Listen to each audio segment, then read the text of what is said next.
Good afternoon, everybody. I'm Rolene Marks. This is the Israel Brief brought to you by these guys, a lay of the land. And we take a look at those top stories making headlines every Monday to Thursday right here in Israel. So without further ado, let's get to those dominating stories, and we begin with the COVID-19 pandemic. And Israel has seen a surge in infections over the last 24 hours. This has been the greatest increase in numbers since March earlier this year.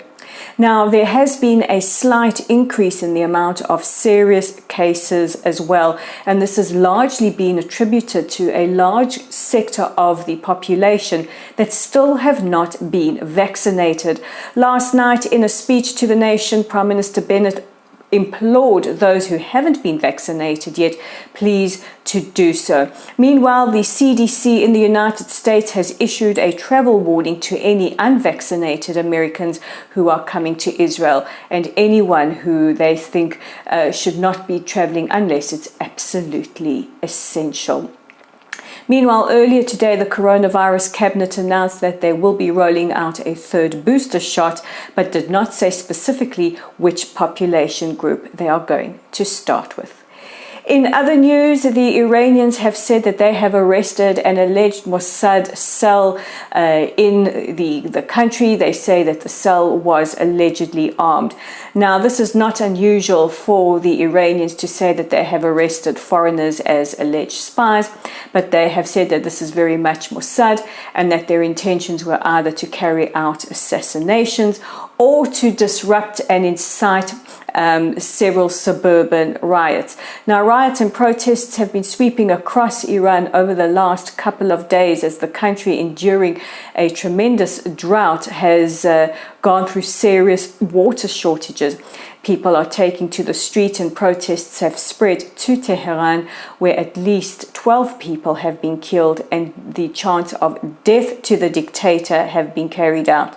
The accusation made by the Iranians is that these alleged Mossad spies are inciting these protests. And our final story takes us to the Olympics. Yes, we've all got Olympic fever.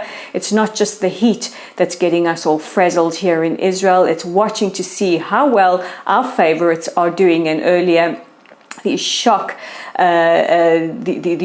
of Simone Biles, considered the greatest of all time gymnast, has seen her Olympic dream come to an end.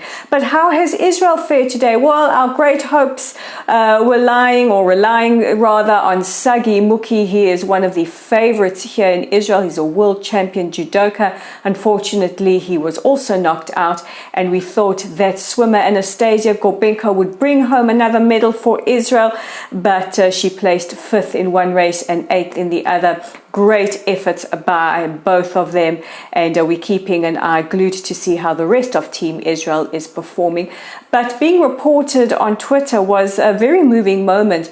Prime Minister Bennett, and it's not unusual for prime ministers or presidents of the country to phone medal winners. He phoned Sagi Muki today to tell him how proud the country is of him, and he mustn't think that he isn't a great achiever because he hasn't brought home that medal. We are all proud of Sagi, as we are of our Olympic team. Meanwhile, we have to say Mazal Tov to a great friend of Sagi Muki. This is Saeed Mulay.